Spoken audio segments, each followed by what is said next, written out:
Mr. President, sitting as chair, my name is Kakashew Lawan. I represent the good and resilient people of Borno Central Senatorial District.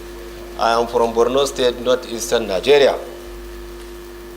The nominee standing before you, Professor Tahir Mamman, was my teacher, head of department, Dean Faculty of Law, and Dean Student Affairs while I was a student in the University of Maiduguri. In part 2, he taught me constitutional law, and in part 3, administrative law. Thanks for watching this video. This video presents the screening of Professor Tahir Mamman by the Nigerian Senate for a ministerial office. Permit us to share 4 facts about the rewards of being a good lecturer with you. Please, use the comment section to share your opinion on the rewards of being a good lecturer. You want Nigerians to know, not content in your resume, you can use that opportunity to do so. You're welcome, and congratulations on your nomination.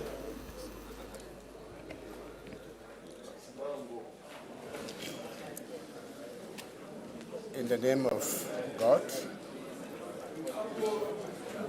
the President of the Senate of the Federal Republic of Nigeria, the Deputy President of the Federal Republic of Nigeria, principal officers, distinguished senators, with the permission of the Senate President, if I may particularly recognize my own senator in the person of distinguished Senator Ishaku Abo, the senators of the other 2 senators from my state, Binos and Iya Abbas. I am honored and privileged to be here this afternoon, this evening, for consideration as a minister in the cabinet of the Federal Republic of Nigeria. We thank God for the nomination, and we thank our dear President for the nomination. Mr. President, I want to thank this body for the sacrifice they have made for this national exercise, because as we are sitting now, this is not your normal time. Monday throughout the week, you kept yourselves busy in order to do this very important exercise. We really want to appreciate your sacrifices in this regard. Now, I also, before I proceed, finally, want to, as a teacher, tell how proud I am that we have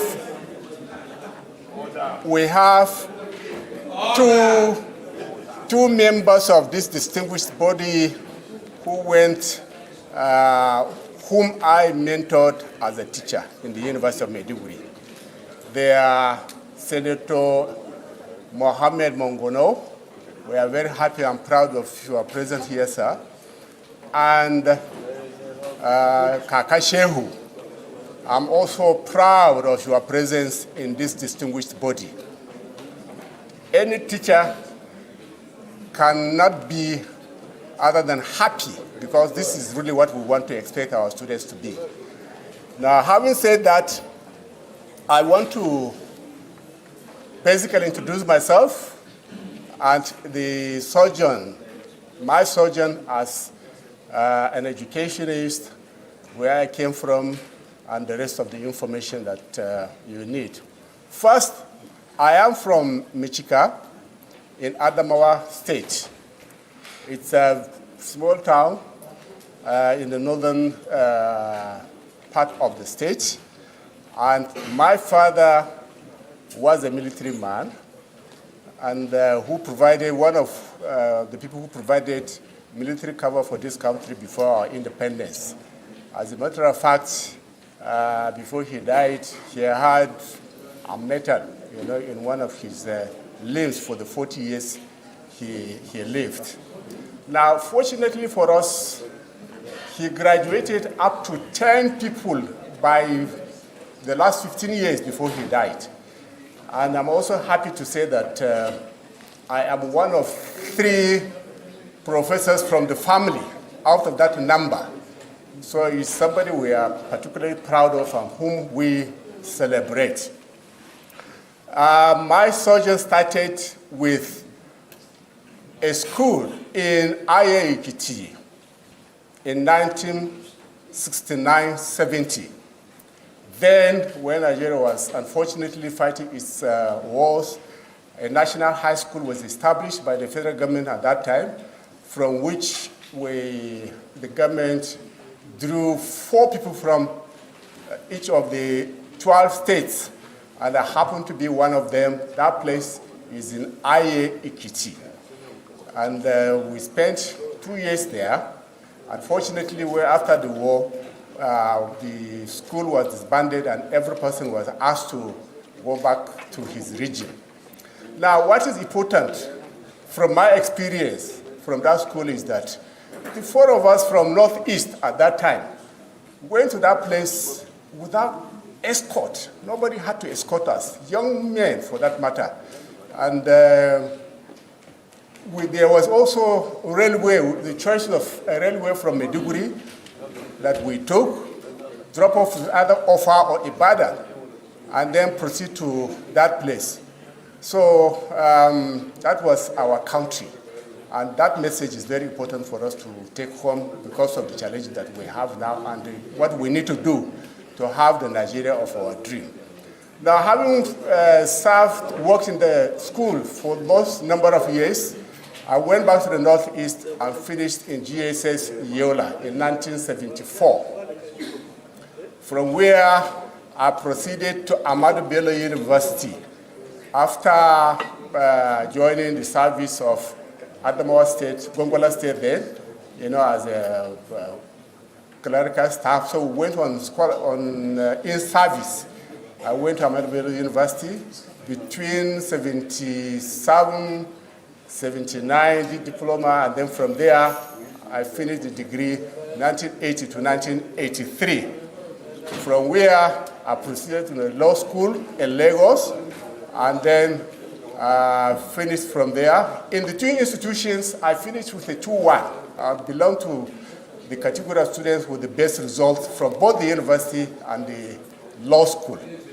After that, the University of Maiduguri invited us to provide some level of staffing for the university, which we obliged. So I left my service from Gongola State and then joined University of Maiduguri as a lecturer in 1985 after I served my NYSC in Old Imo. That was where I did my service, 1983 to 1984, with a gentleman called Barrister Erebu on Weather Road. That was also one of my best moments in life because I had excellent relationships in that place. I had the opportunity to go to practically every court in the eastern region at that time, and even part of South-South, because he was quite an elderly lawyer, so he concentrated in Owerri, while I served all the other courts, cases in the other courts in the rest of the East. So you can see that I've been around the country, and after that, in 2001, there was a need to establish more campuses of the law school. And one was set up in Kano, Lagos, and Enugu.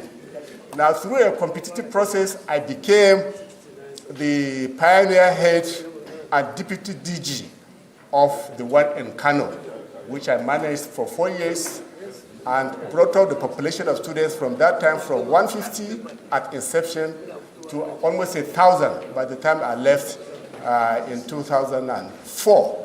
Again, I left to become DG of the law school through a very competitive process. It was not just an administrative appointment, but we about 19 of us competed for this, and I emerged the DG successful in the process, which position I held for 8 years.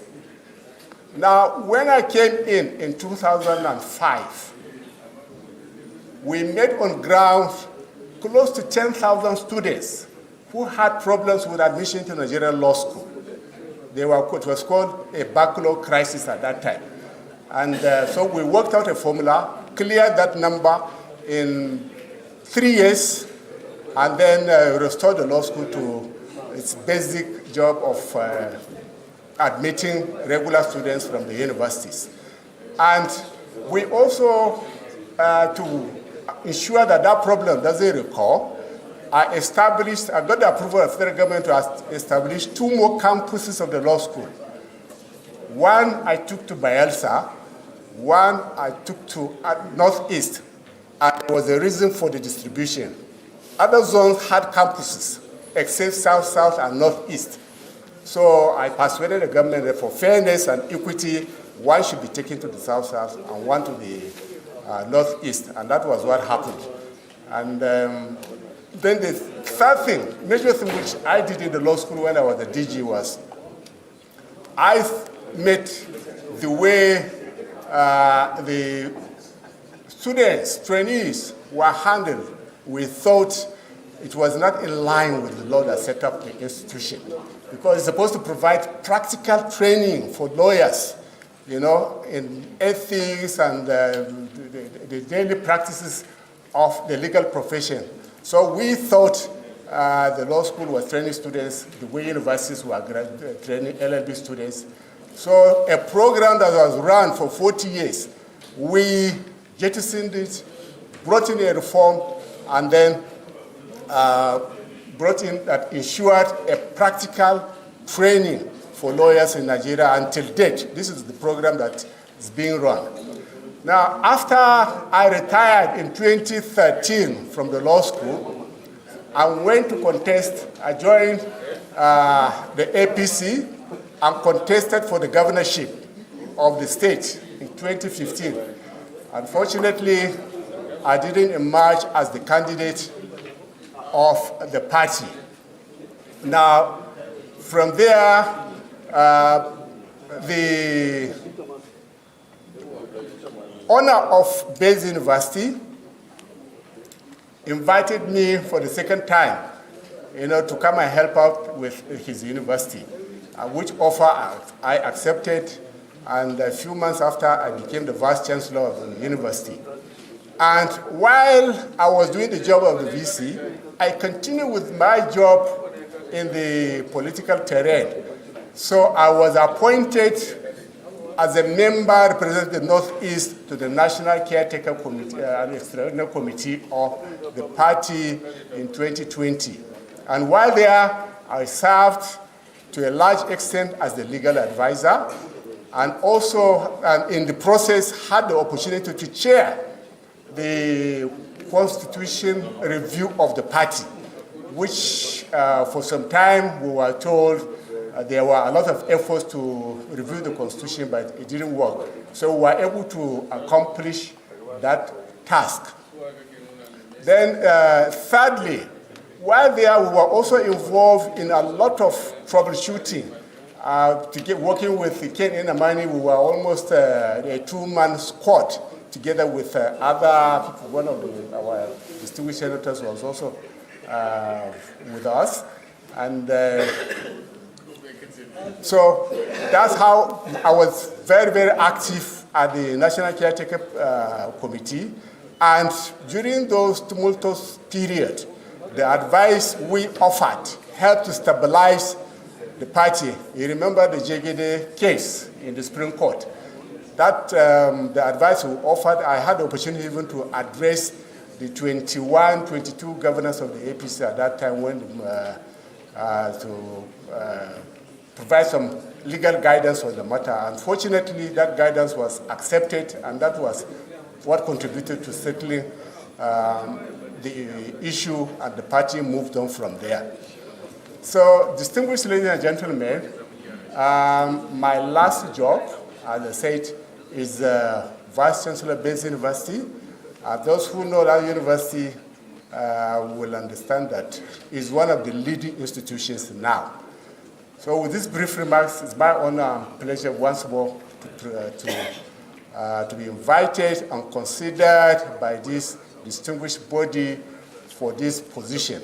You have with me somebody who is involved in solving problems, a bundle of experience in administration, in law, in a lot of things. So I'm really delighted that we are joining.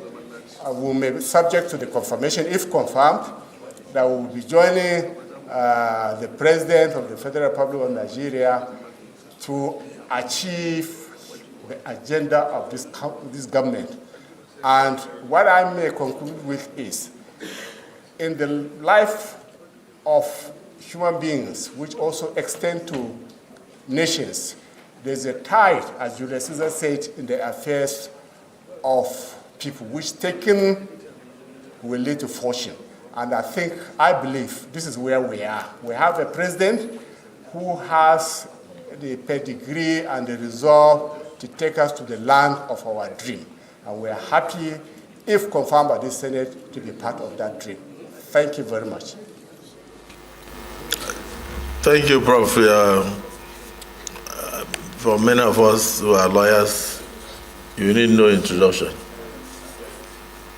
But because you have mentioned some of your students who are still learning from you, I know are here as distinguished senators of the Federal Republic of Nigeria.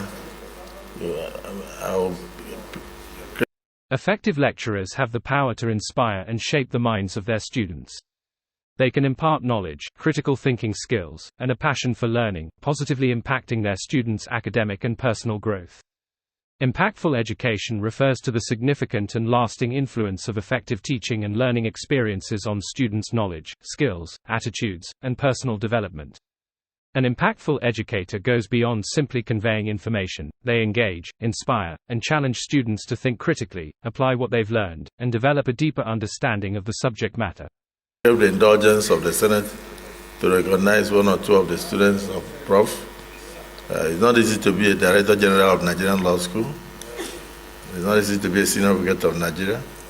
It's not easy to be a lecturer of law for over 35 years. So one of the students is here, former Attorney General of Borno State, distinguished Senator Mangoro, immediate past Chief Whip of the House of Representatives. Is there anything you can say about your teacher?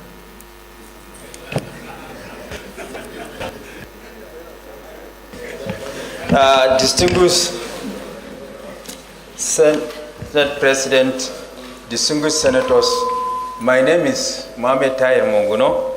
I represent Borno North Senatorial District. As his resume is res ipsa licuto, it speaks for itself. As his resume clearly depicts, this is a man that has bestrode the political, the academic, the legal, and the educational landscape of this country like a colossus. And he's going to bring his experience to bear on the renewed hope agenda government of President Bola Ahmed Tinubu to bring good governance and deliver dividends of democracy to the doorsteps of the people. Distinguished Senate President, as rightly alluded to him, I am one of his mentees. He has taught me law of evidence at 300 level in the University of Maiduguri. And I know, as rightly acknowledged by him, he is proud to have seen one of his students today not only as a senator of the Federal Republic of Nigeria, but also as a former Attorney General of a state. Mr. Senate President, as rightly also alluded by you, I would still like to learn more from him. If not, I will not ask him any question. But because as a teacher, whenever I see him, I have that thirst to quench my thirst for learning. So I will ask him one question, that he will broaden our horizon so that he will broaden our horizon on the question that I'm going to ask. Sir, my question is, the Office of the Attorney General and Minister of Justice, or Attorney General and Commissioner of Justice, as the case may be, is a very sensitive office and sometimes even performs a quasi-judicial function in the discharge of that office, especially when it comes to the issue of entering nolle prosequi. There are apologies and school of thought that the Office of the Attorney General and Minister of Justice should be separated from the Attorney General and Minister of Justice should be separated in order to insulate that office from the vagaries and vicissitudes of political influence.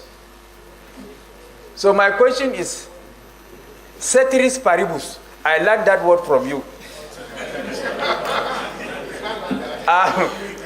Ceteris paribus, if you are confirmed and eventually you are a member of the Federal Executive Council, either as Attorney General or in whatever capacity or ministry that you find yourself, what is your opinion on this issue of separating the Office of the Attorney General and the Minister of Justice, as the case may be? Thank you. And I have also sponsored a bill to that effect in the House, but that bill did not see the light of the day. And I'm still very passionate about it because I have occupied that office. I know the sensitivity of that office. Thank you. Sharing your expertise and insights with students fosters a sense of intellectual satisfaction. Researching, preparing, and delivering engaging lectures can stimulate your curiosity and deep understanding of your field. Intellectual fulfillment refers to the deep sense of satisfaction, contentment, and enrichment that individuals experience when they engage in activities that stimulate their intellectual curiosity, challenge their thinking, and broaden their understanding of various subjects. It arises from the pursuit of knowledge, critical thinking, and the continuous exploration of ideas that contribute to personal growth and a sense of achievement in the realm of the mind.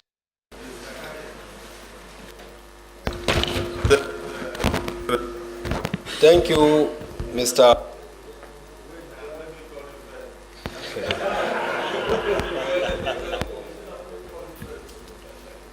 Very distinguished Senator Kaka. One time Attorney General also of here you have your teacher, your prof, your Director General of Nigerian Law School, and he taught you well. We can all attest in this Senate that you are a very well-behaved student. So you have anything to say to your prof? Mr. President, sitting as chair, my name is Kakashew Lawan. I represent the good and resilient people of Borno Central Senatorial District. I am from Borno State, northeastern Nigeria. The nominee standing before you, Professor Tahir Mamman, was my teacher, head of department, dean faculty of law, and dean student affairs while I was a student in the University of Maiduguri. In part 2, he taught me constitutional law, and in part 3, administrative law. I am very happy to inform these hallowed chambers that I was a student union leader in the University of Maiduguri when he was the Dean of Student Affairs. No trouble but doing aluta. Comrade Oshomole is also my mentor then when he was a labor leader. Mr. President, Professor Tahir Mamman is one of the best brains University of Maiduguri had, and then the Nigerian Law School. As a lecturer in part 2, he fraternized with students in the classroom freely. You ask him questions, he will answer, and then he will practically expose you to what the Constitution is and how it operates. The modus operandi of the powers of executive, legislature, and the judiciary. is actually at our fingertips in part 2. Mr. President, in part 3, male students of the University of Maiduguri are not entitled to accommodation. But when he became the Dean of Student Affairs, he maneuvered his ways to ensure that all male students of part 3 in the University of Maiduguri were accommodated in the hostel. Not only that, he also gave us free hand as student unionists to operate in the University of Maiduguri. Mr. President, that notwithstanding, we graduated from University of Maiduguri while he left us halfway to the Nigerian Law School. At the Nigerian Law School, just like he rightly posited, he was the Deputy Director General Pioneer DG in Kano campus. He was later elevated to the prestigious rank of the Director General of the Nigerian Law School, where my very good friend and neighbor, distinguished Senator Weboy, was also his student at the law school.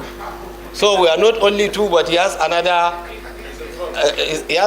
stand-up for recognition. Thank you, Mr. President. Mr. President, sir, apart from this, when I became Attorney General of Borno State, I had the rare privilege of becoming a member of the Body of Benchers and then a member of the Council of Legal Education, even though it was for a very short period of time at the law school and then the Body of Benchers. I learned a lot from the nominee before us, while I associate myself with the contribution of my learned senior, distinguished Senator Mohammed Monguno. I want to congratulate the nominee, and also in the spirit of teacher-lecturer relationship, I want to urge my colleagues to see reason. This is a best brain. He can work in any ministry you give him. He has 2-1 in those days at the law school and both at the university. I urge my colleagues to kindly confirm his nomination. Thank you, Mr. President. I so submit. Thank you, sir. It's not, we are not doing confirmation today. We are only doing screening. But you know, for somebody whose resume is already well known to all Nigerians, in fact, thousands of lawyers across Nigeria. He has been a lecturer in the university, he has been a dean of faculty of law, he has been a deputy director general of law school, he has been a director general of law school worldwide, and in charge of almost all, in fact, all the campuses of law school in Nigeria. And he has also served even our party in various capacities, professor of no mean repute. So I know that some of the people raising their hands must have also been his students. Yes. So let me hear from the distinguished Senator Neda. Were you also one of them? Yes. Mr. President. Exceptional lecturers often gain recognition and respect from both colleagues and students. Their reputation as engaging educators can lead to opportunities for collaborations, invitations to conferences, and participation in academic discussions. Professional recognition refers to the acknowledgement, validation, and respect individuals receive from their peers, colleagues, and the wider professional community for their expertise, accomplishments, and contributions within a specific field or industry. It signifies that an individual's skills, knowledge, and efforts are highly regarded and esteemed by others in their professional sphere. Recognition can come through awards, honors, invitations to speak at conferences, leadership roles, and inclusion in important discussions or collaborations within the field. Acting as chair, distinguished colleagues, my name is Neda Imaswain, Senator representing Edo South Senatorial District. Mr. President, to your dismay, he's 1 year my senior. I'm a class of 1985, while he's a class of 1984. But I've read through his resume, and I'm quite impressed of his work at the University of Maiduguri, where I'm proudly an alumnus. So, Prof, I thank you for going to my school to elevate it to the level that my colleagues have spoken about. Having said that, I have just two questions for you. I wouldn't know what portfolio will be assigned to you, but I want to assume that you will be at least in the council where you'll be giving advice to the president and indeed helping our country. In the legal profession, there's this issue of forum shopping. It's very disturbing that a case emanates from a Edo state, for instance, and the lawyer looking for a friendly court comes to Abuja to seek relief, when in fact the nexus of that case has nothing to do with Abuja. I believe that this is very destructive to the legal system. I wonder what you would do if you are in a position to address this matter. Two, the Nigerian law school is actually facing a lot of problems. Today, I have not fewer than 6 requests from a constituency asking that they should be admitted to Nigerian law school. And the reason they have told me is because there's such a backlog of students. Students who graduated 4 or 5 years ago are yet to be admitted to Nigerian law school. And you and I know very well the issue of seniority at the bar. So those who graduated 4 years ago have now become juniors to their colleagues who fortunately have been admitted to a Nigerian law school. I just believe that there has to be something to be done to arrest this situation before it actually gets out of hand. Indeed, it's out of hand now. So if you're in a position, I ask again, what will you do to address this anomaly? Thank you. Really, Senator Neda, I would think that is a very good question. Because, Prof, he wants to know what you taught the judges when you were their lecturer. Whether you allow them judges with coordinate jurisdictions, giving divergent rulings on the same subject matter. That's one side. And then at the same time, courts of coordinate jurisdictions having universal jurisdiction in a way that even if the matter occurred in Akwa Ibom, somebody will run to Meduguri to go and get an injunction on a matter that had nothing to do with the Borno State. So, distinguished Senator Adams Oshimole, I'm sure the labor union must have also had experience with the judiciary so that he can answer at once and take leave. You have anything to ask the Prof? Mr. President, thank you very much for this privilege. What I actually wanted to ask is the fact that many of us in this hall, Mr. President, my name is Adams Aliu Oshimole. I represent the great people of Edo North in Edo State. We still have cases pending in court arising from election. And even the presidential is still pending. And yet, we saw that in Kenya, they had a dispute over election, and the issues were resolved within a month or two. Is it not possible to review, at least for political matters alone,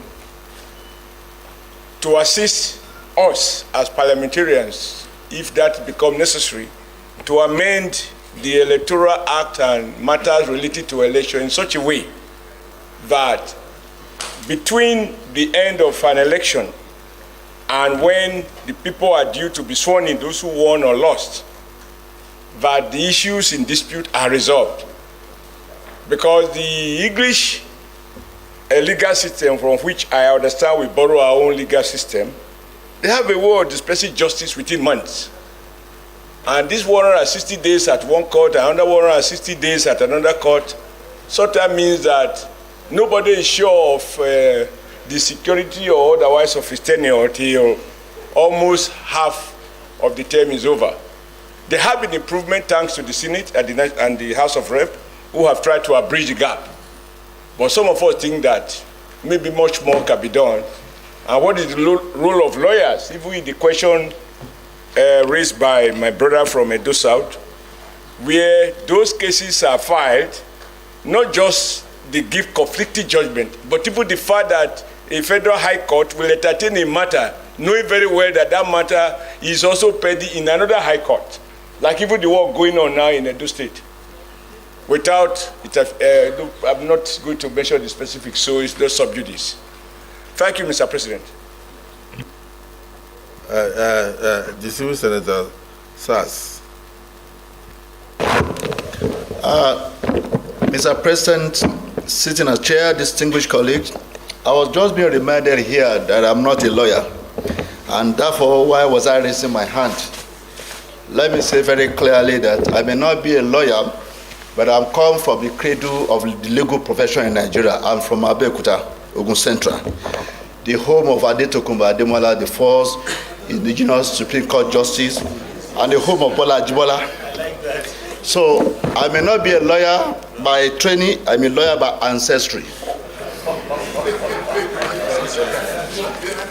Prof, you come highly recommended by your resume, and I was going through one of the papers you presented. Mamman, T, unethical conduct at the bar. I wanted to extrapolate this into the bench as well. My question is this: a number of people have this impression that not only do you need to know the law, you must also know your way to get justice in Nigeria. As someone with this very rich legal background, what will you do to ensure that not only is justice done, but it's also seen to have been done by the populace? The second question is also the role of technology in reforms. Sometimes I wonder, why is it that it's difficult to deploy case management system in such a manner that even if a case is filed in Edo and somebody is going to file similar case in Maiduguri, there's a repository that is online that the judge in Maiduguri could say, this is forum shopping. What will you be doing to apply technology to reform the judicial process in such a manner that justice is not as expensive as it is? And I'm sure a number of our colleagues who are at the tribunal will know how expensive it is to prosecute. By producing well-educated graduates, good lecturers contribute to the development and progress of society. Their efforts in educating future professionals, researchers, and leaders are pivotal in shaping various fields and industries. Contribution to society refers to the positive impact and meaningful actions that individuals, groups, or institutions undertake to improve the well-being, progress, and betterment of their community, nation, or humanity. It involves actively participating in efforts addressing social, economic, cultural, environmental, and educational challenges to positively impact the world around us. Particularly political cases in Nigeria. So, Prof, those are the two questions. As I said, I'm not a lawyer, but I come from a town of lawyers. Thank you. Distinguished Senator Sadiq Omar.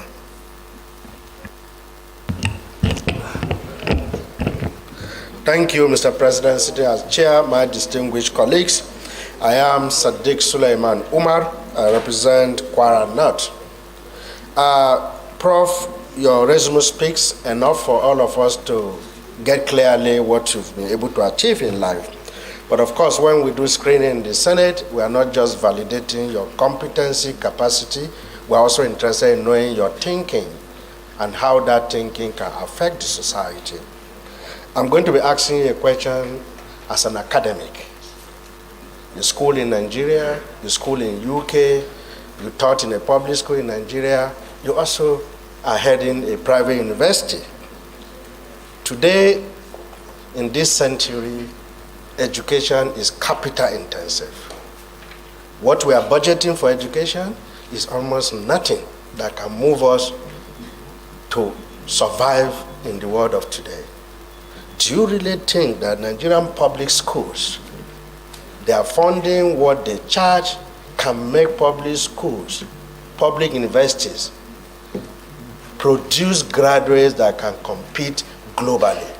If you think what they are paying and the resources available is not going to meet that, how do you think Nigerian public universities can have enough funding for them to be competitive globally? Prof, you just take maybe 2 more questions and then you now answer, so you can take leave of the Senate. The civil senator Abbas Wakil Adamawa Jr. Mr. President, distinguished Senator Amaminu E. Abbas, Senator representing Adamawa Central. Mr. President, the nominee, Professor Tahir Mamman, is from Adamawa, and the 3 senators here, across party line, have agreed and endorsed the nomination of Professor Tahir Mamman as a minister nominee for the Federal Republic of Nigeria. Mr. President, from our own side of the chamber, we were told by the leader of the party in the state to give all our support for Professor Tahir Mamman to become Minister of the Federal Republic of Nigeria. And that is why I'm standing to express our gratitude to Mr. President for nominating him to become Minister in his cabinet. I don't have question to ask, but I have a request to distinguished senators. If there are no objection, Prof should be allowed to answer the question asked and take leave of the chamber. Thank you. Prof, your senator from Adamawa has made a request to the Senate that the questions they've asked you are almost enough for you to move the legal profession forward. That you should proceed answers to them and thereafter take leave of the Senate. The floor is yours. I am obliged, Your Excellency. Well, I will answer the questions in the order they were asked, starting with Senator Mongono. There have been a lot of discussions on the desirability or not of separating Attorney General and Minister of Justice. My own answer to that is that the office of the Attorney General is largely a knowledge work. Unlike other ministries where you can separate the mandates of departments, it's very difficult when it comes to the Ministry of Justice. So where does that of the Attorney General start and end as compared to that of the Minister of Justice? Now, within our climate, I've always said a large portion of our problem is actually human. It's not about the law or even the Constitution itself. A lot of it is human. Once we agree to do the right thing, you will see that whoever is occupying that office will answer to the ethics of the profession, which requires him to be professional, detached, and autonomous in the exercise of his work. So, for me, the better position will still be to retain the offices in unity rather than in separation. That will be much neater and ensure that you get an appropriate Attorney General who will be accountable to the various other organizations of government, like the National Assembly, body of benchers and others. They work together. So that synergy and interface and accountability and oversight is already there. So that has always been my position. If we can minimize the influence of personal issues, human factors, that office will work better when it is combined. Then secondly, the second question is from Senator Nade, distinguished Senator Nade, about forum shopping, which His Excellency, the President, added courts of coordinated jurisdiction. Again, the Constitution and jurisdiction of the Federal High Court in particular, allows for that kind of flexibility. But by and large, what we are seeing is an abuse by litigants who believe they can go to another jurisdiction and get judgment away from where actually everything happened, where they are supposed to file their cases. And the lawyers who practice, legal practitioners, are supposed to sign a document, stating whether they have filed that case in another court, at inception. So that's also another check. And together with the NJC, which is responsible for discipline of lawyers, when petitions are made to the NJC where such happens, and it is very clear that it's been an abuse, the NJC can come into it. But by and large, it is always an attempt by people to circumvent the process of justice. And one solution has been suggested here, which I agree with entirely. That is the use of technology. Because if our courts, are well synergized in terms of the technology, then it should be possible for them to detect multiple filing of cases across jurisdictions. And I believe whoever becomes the Attorney General will work with the judiciary to ensure that our courts are well positioned in terms of technology. Quite a number of them are doing it already, but somehow they are doing it in isolation. So what is needed is a national platform through which some of these things can happen. Federal High Court, Court of Appeal, only the Supreme Court is free from that problem because it's only one. So that's my response on that. And then the question from distinguished Oshimole in terms of duration of cases and the resolution of cases, where not only according to him, you have to know the law, but you also have to know the process. Yes, this parliament has been very active in terms of being able to work on the Electoral Act to provide for that, and also the Constitution. These are all possible because there's really no reason why our cases should last this long.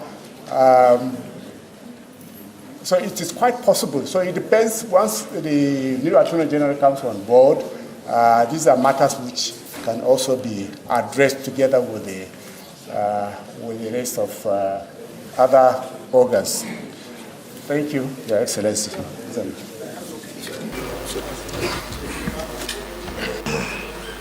Thank you, Prof. Is it the civil Senator Abu said he's your senator? He's the senator representing you in Adamawa. So let's just give 1 minute to say something on behalf of your conscience. Thank you, Mr. President of the Senate sitting as chair. I appreciate the privilege. I want to thank my colleagues for the honorable way they treated this distinguished nominee who is also my constituent.